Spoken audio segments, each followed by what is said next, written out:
Asheron's Call. One of the things that made this classic game so special was organically discovering the rich lore and world building created by the developers. Being that I only played the game since the launch of the Soulclaim server in 2000 till 2004, I missed out on a lot of the exciting content that came to Dareth over the next 13 years, until Warner Brothers closed the portals to Dareth forever. Welcome to the Abyss. It is I, Void Money, and today we're exploring and rediscovering the lore of Asheron's portals, jumping into Dareth once more to experience its magical world. This time, we'll discover the mysterious creatures known as the Thrungum. After finishing, or skipping, the Academy quests, new Asparians arriving on Dareth will potentially find themselves in Sanamar. This is the fourth starting town introduced during the Throne of Destiny expansion. Speaking to Sanamar's Portal Guardian, young Asparians will receive a piece of parchment titled Thrungus Hovel Locations. Reading it, we quickly learn of a new nuisance to Dareth, and the Viamontian people. Greetings, citizen. The Portal Guardians have entrusted you with the most significant task. You must infiltrate the Thrungus lairs and retrieve the king's belongings. You can find their hovels in the following locations, but stay near the roads. There are dangerous creatures within these forests. Signed by Sir Binwis Locke, the document also states the location of 4 Thrungus hovels. Like any stalwart explorer contracted by emissaries of the king, we make our next stop in our journey to the town of Sanamar, to goof off for a bit, and maybe check out some portals while we're at it. Interestingly enough, if we go to the town portal network in the marketplace, which, why wouldn't we find a painting of a mushroom-like creature. Examining the painting reveals an inscription below. The Thrungum are another one of those creatures who appeared on this world, and little has been discovered about them. They do tend to hide out in dark caves and can be more ferocious than they appear. Well, I don't know how ferocious our little Myconid friends could possibly be, but after drinking enough flagons of ale, I think we're ready to check out the first of the Thrungus hovels, the Steaming Hovel. After running roughly west along the road, we eventually make our way to a portal in a sunken cave entrance, at the coordinate of 73.1N, 65.6W. Inside is the Steaming Hovel, which doesn't actually have a whole lot of steam of it, but it does contain a lot of Thrungum. Hopefully, without dying, we will eventually discover a couple of chests with stolen trinkets, in this case a stolen necklace and platter, and a book titled The Thrungus Part 1. Leaving the dungeon, we can similarly go to the 3 remaining coordinates on the parchment that we received from the Portal Guardian to find 3 similarly obscured portals to the moist, sultry, and humid hovels. Within the treasures, found among a few score of Thrungum, are more chests containing stolen goods, an amulet, a ring, a brew kettle, an ewer, a bracelet, and a frying pan, and, of course, 3 more tomes cataloging the Thrungus. Once we drop the stolen goods off with the Portal Guardian, we find ourselves rewarded with a good bit of Viamontian Guardian bracelets, a crappy amount of Pyreals, and 96k experience. Also, extra bracelets can be traded back for another stack of Pyreals. Not bad. But hey, what of the tomes of knowledge, I hear you asking? Well, friends, gather round at the tavern once more, and throw back another flagon of ale, and settle in for story time. This new world holds many strange mysteries. Creatures, the like of which I could scarcely imagine on Ispar, are commonplace in the forest and tundras of this curious realm. Most of these creatures are terrifying beyond comprehension, even to a warrior such as me. But the Thrungum, as my men have taken to calling them, are simply comical. We first learned of these beasts when King Varici's prized drudge belt went missing from his private quarters. The king had bested a drudge with a penchant for ear-biting in order to win that belt. It was his favorite trophy. Visitors to a royal dinner knew to set aside at least an hour more than the meal's scheduled duration in order to make time for the king's tale of pugilistic prowess. The Grand Knight and I turned his penchant for storytelling into a small game. No matter how many times the king told his story, the Grand Knight and I would question him for ever-increasing and ever more trivial levels of detail, in a bid to lengthen the story as long as possible. It amused us to watch the king's guests squirm in their seats and pinch their bladders. I am proud to say that we helped stretch the king's tale to a goodly 3 hours on one occasion. So when the king's belt went missing, we all heard of it. The king called both myself and the Grand Knight into his quarters. King Varici's face was purple with rage. His furniture and personal belongings were strewn all about the room, evidence of his frantic search for the belt. While he relayed the tale of the belt's disappearance, his body shook like a young boy at his first battle. He repeatedly clenched and unclenched his fists, his knuckles audibly cracking in an extremely unnerving manner. He demanded that we find the thief immediately and throw him into the foulest of dungeons. While the Grand Knight and I suddenly snickered to ourselves over the king's rage at the loss of such a foolish trinket, we were also quite aware of the true gravity of the situation. A thief had somehow snuck past all of the king's guards and into the king's very bedroom. Some enemy of the people had found a way into our most heavily guarded location. The theft of the king's most prized possession was no mere theft, it was a message. This thief wanted us to know that he could get to the king anytime he pleased, and there was nothing we could do to stop him. We spent weeks questioning our suspects. In this case, our suspects included every citizen of Sanamar. We found many who had cause to steal from the king, and those people were thrown into the torture pits, but none who possessed the ability to sneak past the royal guard and into the king's chamber. This fact troubled me greatly. I have always been able to identify the perpetrator of a crime swiftly and decisively, and on those occasions when I could not, I have at least been able to find a scapegoat believable enough to prosecute. But nothing was more troubling than this. The thefts continued, even while we questioned the whole of Sanamar, even while we proclaimed to all under our rule that we would deal with the thief in the most decisive and brutal manner possible. That same thief continued to defy our king by stealing even more of his personal treasures. Interesting. So, Sir Binwys Locke, the dude who wrote the parchment leading to the hovels, got all the way and just threw some journals on the ground without retrieving the rest of the stolen goods? What gives? In any case, on to the next book. I had never seen the king so enraged. While he is always a generally unpleasant man, even on the best of days, he now seemed a raging tyrant. Servants cowered in the halls when he passed. The royal guard, including the brave Farrens, took a step back when he neared. He even took to personally torturing prisoners in the pits. The king was convinced that the thief was some rebel spy, some citizen who had long been with us, perhaps even a member of our own guard, those whose true allegiance was to the Stag of Beleness. But as the thefts continued, I grew less sure of this supposition, for I began to notice a pattern to the thefts. Every last trinket that went missing, from the belt to the king's personal dining ware, had one thing in common. It was shiny. The thief was no enemy of the state. The thief had no designs on the king's life. This thief was nothing more than a mindless collector of sparkling baubles. I immediately suspected the drudges who inhabit the surrounding forests, but soon discounted them as unlikely suspects. They lacked the subtlety and skill of this thief. No, this was something different, something I had not yet encountered. I kept my conclusions to myself. It does the public good to see the true face of their king from time to time. When they know to what lengths the king will go to pursue a simple jewel thief, the people are less apt to engage in more damaging offenses. Instead, I conducted my own experiment. I assembled a small collection of unique, shiny trinkets and placed them in hidden niches all about the royal hall. I spoke to no one of this. I merely let the items lie, hidden from view. I checked on the items several times throughout the day. For a time, 3 days actually, nothing happened. They remained undisturbed in their hidden locations, but on the 4th day, the first of the items went missing. On the 5th, another item. On the 6th, 2 more. By the 8th day, all 7 items had been stolen, and all in the small hours of the night. These items meant nothing to the king, and they were no more value than a simple brew kettle, but they were pleasing to look upon, enough to catch the fancy of a simple-minded fool. My assumption has been correct. I was dealing with some dumb animal, small and quiet, adept at hiding in the shadows. Nothing really to fear, but an irritant to deal with nonetheless. But still, I told no one of this. To be truthful, I desired to find that belt and present it to the king myself. Certainly, the one to do so would receive quite a worthy reward in exchange. So I assembled another collection of glittering trinkets, hid them in a small niche near the royal kitchens, and set my trap. And so the plot thickens. On to Book 3. It was not long before the thief revealed himself. At first, I thought I had passed from waking into dreaming. I was standing there in the darkened alcove, eyes trained on the niche wherein I had placed the trinkets. I was alone in the silent halls. I could neither see nor hear any other man.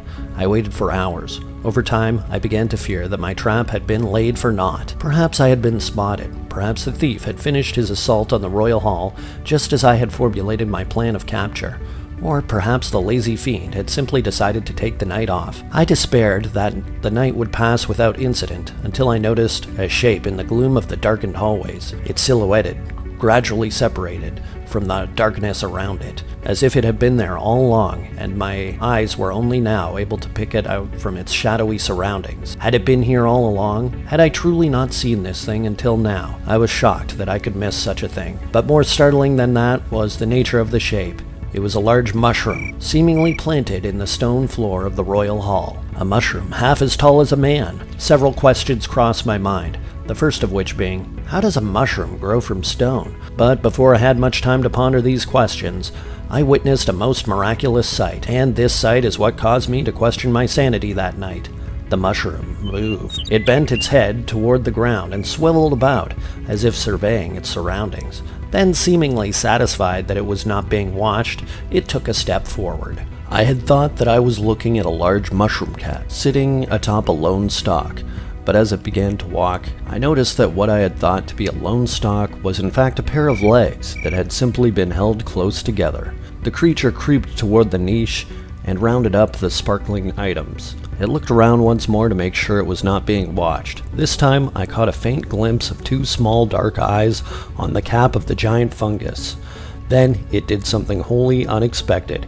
It sprang forward, darting out of the hallway with remarkable speed. I leapt out of my alcove and chased the beast, not caring how much racket I made as my steel boots pounded against the stone floor. The beast knew that I was onto him. He dashed forward with more speed than I had yet seen exhibited by any creature of this new world. I barely kept him in sight as he rounded corner after corner in a most successful attempt at evasion. I dared not shout at the beast, not wishing to make myself more of a spectacle than I already had. But it was no use. The royal guard came coming from all directions at the sound of my raucous pursuit. They called to me to halt until they recognized my face. Then calls of "Sir Locke chases the thief" rang throughout the royal hall. I tracked the creature into the hallway where the guest quarters were located. The door to one of the rooms slammed shut just as I rounded the corner. I ran to the door and smashed it to pieces with a powerful kick. But I was too late. The outer window had been shattered. The thief had fled. I ducked my head out into the chill night air and looked for any trace of the mushroom figure on the streets below. There were none. Well, it sounds like Sir Binwys Locke had found himself in a bit of a comedy of errors. On to part 4. The following days were miserable. At first, I declined to provide any details as to the thief's appearance. I merely told those who asked that the thief was cloaked in shadow, and that I had not the time to make a proper identification. But none believed me. Not that I have a liar's reputation. No, quite the contrary.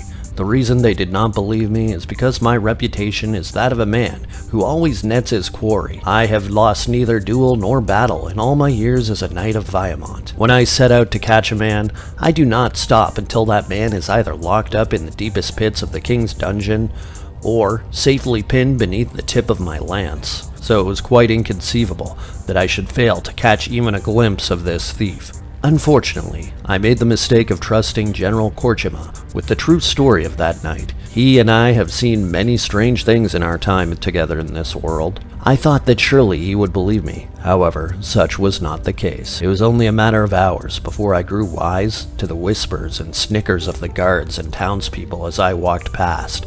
They were laughing at me. The damn fools were laughing at me. Of course, that all stopped when I decapitated Sir Fusilia by the fountain. Even so, I could feel them staring at me. They believed I was a fool, and that I could not abide. So I mounted an expedition into the Thrungus hovels. It took me a few nights of searching before I found them, but eventually I uncovered the abandoned ruins wherein the Thrungum make their home. The townspeople no longer laugh at me. Instead, they laugh at the Thrungum. These silly little beasts are too comical to take seriously. However, their laughable demeanor masks quite the brutal fighter. I have lost more than a couple of good men to these dangerous little beasts, but nowhere near as many as I have lost to the more dangerous Rooshk, or eaters, of course. Anyhow, the Thrungus hovels have become a fairly popular hunting den. Viamontians new to this world are taken there to learn martial skills which they might not have acquired on Ispar. And of course, anyone whose possessions mysteriously disappear at night know exactly where to go should they wish to retrieve their sparkly objects. As for the king's belt, I located the thief who had taken it and relieved him of his glittering burden. The king rewarded me quite handsomely for my efforts, and the thief's mushroom cap now graces the wall above my hearth, Sir Binwis Locke. And with that, I guess the explanation of why he tossed his journals into the hovels is sort of explained. It seems he realized the king only truly cared about the missing drudge belt, and so we lonely newcomers to Dareth are stuck picking up the remaining baubles. Now, stepping behind the fourth wall for a moment, parting through the veil, I have to mention how cool the addition of the Thrungus was to the game. These guys were actually part of a contest Turbine ran to coincide with the release of the Throne of Destiny expansion. The Make a Monster contest saw Chip Alley of Harvest Games' Myconid design find its way into the game in the form of the Thrungus. Very cool. But with that, my friends, the mysterious Thrungus seem at least somewhat less mysterious. Asheron's Call has a penguin dungeon? Yes, indeedy, this time around we'll be exploring the story and lore behind another comical dungeon in the area around Sanamar. First of all, adventurers looking at paintings in the town network may find the curious painting of a penguin adorning the walls. The painting reads, "Small flightless birds, these creatures are found mostly in the colder snow-covered Halatian Islands. Do not be fooled by their cute nature. These birds can quickly attack an unsuspecting traveler with their belly slide." Well, the dangers of the penguins remains to be seen, but in any case, in short order we soon find ourselves near the gates of Sanamar, where we meet an interestingly dressed villager named Lorca Samuel. Now see, here's the thing about Lorca. I mean, the thing other than that he's wearing a training bra over his shirt. The thing is, Lorca has a problem. A penguin problem. On speaking to Lorca, the troubled citizen of Sanamar asks a favor of us. Would you please help me? I have lost my most precious heirloom, and I am afraid that I have not the combat prowess required to obtain it. A group of wild beasts waylaid me as I wandered around the outside of the city walls. If I had not run quickly to the town gates, I surely would have met my end. If you would, please explore the lair near these coordinates. If you find my necklace, please return it to me. I will reward you as handsomely as I am able. Following the coordinates, we actually find ourselves in front of a dungeon portal not that far from the town's walls. The dungeon is the appropriately named Penguin Den. I'm sure I don't need to tell you what you'll find inside. The truth is, there's not a whole lot to see in this dungeon other than penguins. And while the penguins do drop decent newbie loot, as well as penguin beaks, which have a use we'll explain shortly. After traveling through the little dungeon, we also find a chest, and investigating it will uncover Lorca Samuel's missing necklace. Exiting the dungeon and returning the necklace to Lorca will net us 30k experience, 200 pyreals, and Lorca Samuel's gauntlets. Lorca also thanks us. Oh, you found it. You found my missing necklace. Thank you so much, friend. Please accept this as a token of my deepest appreciation. And furthermore, he then points us in the direction of another citizen in need. You should visit Elena Dufurza next. She may have an interesting task for one of your abilities. And, if you wouldn't mind, do you think we could keep this whole penguin business to ourselves? Now, this isn't necessarily where we end things with all the penguins either. Remember all those beaks you picked up? Well, if you turn around and drop them off with the Sanamar collector, he'll also pay you a handsome sum of 1k experience and 500 pyreals per beak. Not bad at all. Humorously, it also seems like Lorca's little secret isn't as tightly kept as he believed. The collector explains. A beak from the most feared and troublesome penguin. We've one of those at Lorca Samuel. I promise you, it's a good time. But with that, my friends, I believe that I've met enough penguins for one day. And so we return through the portals for yet another quest that brings us to Sanamar in Asheron's Call. This time, we'll be meeting with a Viamontian you can't miss, standing by the gates leading to the Royal Hall. Her name is Elena Dufurza. The truth is, this quest isn't all that long or trying. It's actually the shortest one we've covered so far. Newcomers to Sanamar might even wish to try this quest before any of the other ones when they arrive through their first portal. In fact, this was my first quest in Sanamar. You may recall, after talking to and solving Lorca's penguin dilemma, that he suggested we speak to Elena Dufurza next. Elena is pretty hard to miss, as she's hanging next to the portal leading out of town. In fact, you probably saw her while talking to Lorca. Speak to her, and she explains. The Kingdom of Viamont requires your assistance. The beacon at the top of Beacon Tower requires regular maintenance. I have been unable to reach this beacon due to wasps and other creatures taking up residence on the tower platform. Place this gem within the beacon, and you shall have the satisfaction of knowing that you have done your king a great service. Following her pleas, she then provides you with a beacon gem, after which she'll say, When an agent of Viamont gives you a task, you had best tend to that task immediately. Go to the tower. You know, these Viamontian loyalists are really full of themselves, but in any case, we continue with our quest. If you check out the description of the gem, it reads, A flawless stone used as a lens for the beacon tower. Use the portal at these coordinates and climb the platforms to the beacon. Once at the top of the platforms, place this stone within the beacon to fix it. Going through the Beacon Tower portal, you might be surprised to find that the tower isn't so much a tower as it is a levitating series of platforms floating above the Halatian Isles. It may remind you of Cloud City, or that first level in Super Mario Bros. 3, where the platforms fall as you step on them. Making your way through the platforms, you'll have to fight your way through a number of Pinthos wasps. The wasps are pretty easy, however. You might struggle a bit with their magic, which at low levels can one-shot you. But even if you eat it, getting back won't be hard, considering the portal back to Beacon Tower is right in town. In any case, occasionally the Pinthos wasps will drop their wings. Pick them up, they'll have their uses for later. As you near the end, you'll also come across a few water golems, playing sentry around the exit portals and the beacon. There's also a chance that the golems will drop a pyreal mote, which is useful for crafting Atlan weapons. Once you clear the area around the beacon, drag Elena's beacon gem onto the beacon, and voila, the beacon is lit. And with it, you get 25k experience. But we're not through yet. Now, if you go through the exit portal and speak to Elena again, she says, You have done the Kingdom of Viamont a great service. Come back to me later. I may have more for you to do. In the meantime, if you wish to pay a visit to Anton Soletzi, I understand he is in need of assistance in some matter.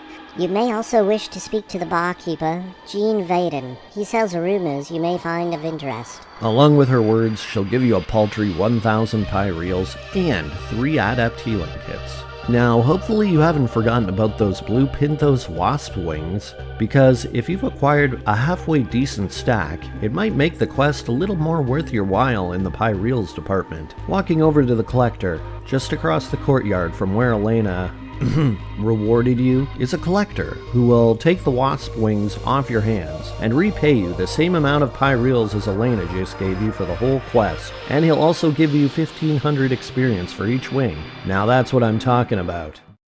I hope you're not tired of the Viamontian loyalist tasks aimed at newcomers to Sanamar. This time we're back for another one, and it's a doozy. We will be establishing trade contracts across Dareth in the name of Anton Soletzi. And this time we will, pass around trade contracts? But wait, there's more! Let's start with Anton Soletzi, who's hanging out in the courtyard at the Sanamar town gates. He's hanging out close to the bar. No, not that close. Don't worry, we won't be making a fool of ourselves. Too much. No, this time we're going straight to brass tacks when we speak to Anton Soletzi. You seem to be a person that is out to see the world.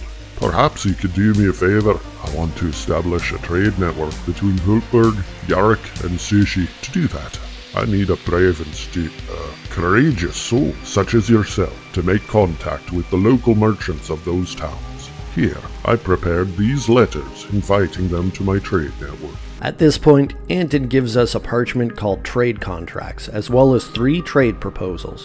One for Lubsaklan Maybe I'll let him explain it. This letter goes to Lubzaklan Aluk of Yarak. This one to Gunjoku Den of Shushi. And this last one to Reynold the eldest of Holtberg. Return to me when you have received an answer, and I'll reward you handsomely. Not that I don't trust your memory, but here are the directions so you won't get lost. And so, for the first time in this series, we will be journeying outside of the Halatian Isle. We intrepid explorers find ourselves gearing up, packing a few mugs of stout, and, well, that's all we need, really. But before we head off, remember to like this video if you're still here. And off to the island of Dareth we go. Our first stop, Yarak. Yarak is a beautiful seaside village bordering the inner sea to the west and otherwise surrounded by the expanse of the Amun Desert. To the south of town, along the road, you will come across the house of Lubzaklan Al-Luk. Good old Lubzi will provide you with a quest if you speak with him. We'll forgo that for now, saving it for another time. Instead, just hand him the trade proposal with his name on it.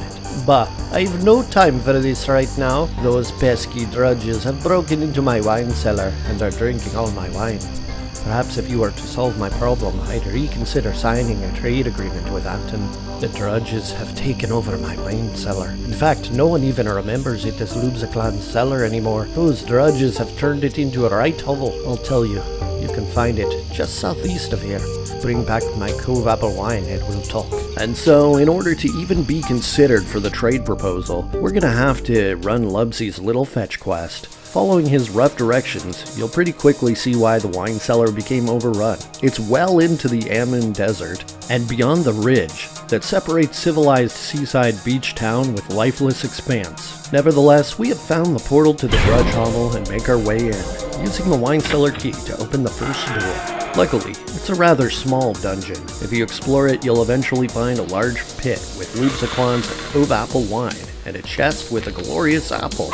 Grab them both and head back to Lubzi's house. Give him the Cove apple wine, and he'll have a few words for you. You were only able to retrieve one bottle. It was my best batch of wine, too. Well, you certainly tried your best. And I'm sure those drudges will think twice before they steal from me again. I did some thinking while you were away, and I decided this Anton Saletsi might be onto something. So I have decided to join his network of merchants. Take this letter to him. With that, Lubzi hands us his trade agreement to return to Anton, along with 7,500 experience. You can also hand him the glorious apple for an extra 200 pyreals, he'll say. This is the most spectacular apple I have ever seen. I must have it. Perhaps I could grow a tree from this. Time for a botany lesson, folks.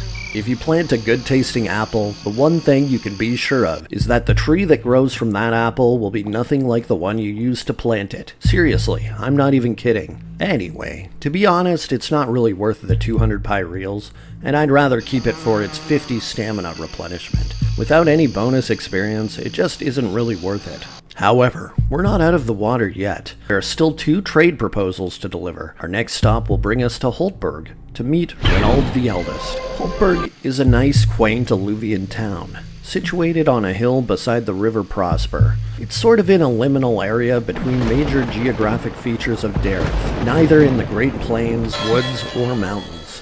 Over in Holtberg, Reynold is hanging out behind a building in the center of town. It's the building in the south across from the bar. You won't miss him when you see him, because he's standing awkwardly alone and staring out into space. If we drop off the trade proposal to Reynold, he'll cut straight to the chase with what's bothering him. I tell you what, I needs time to think of this. Instead of standing there like a dang fool, why don't you go off and fetch my da's old mug for me? I saw some drudges make off with it along with a bottle of apple cider. I hear they gone and holed up in a small cave south of here. Try looking around these coordinates. By the time you go and bring back me da's old mug, I'll have a reply ready for you. Starting to see a pattern here? Head off in the direction of the coordinates. And instead of keeping your eyes peeled for a portal on the compass, you'll eventually come across a cave opening when you get to the coordinates Reynold fed us. Once you kill the drudges, you'll also see Reynold's old mug on the ground. The description of the mug humorously reads, "A battered, old pewter mug, by the filthy condition it is in. This mug has never seen soap nor water in its lifetime. Etched into the side of it is the name Reynold.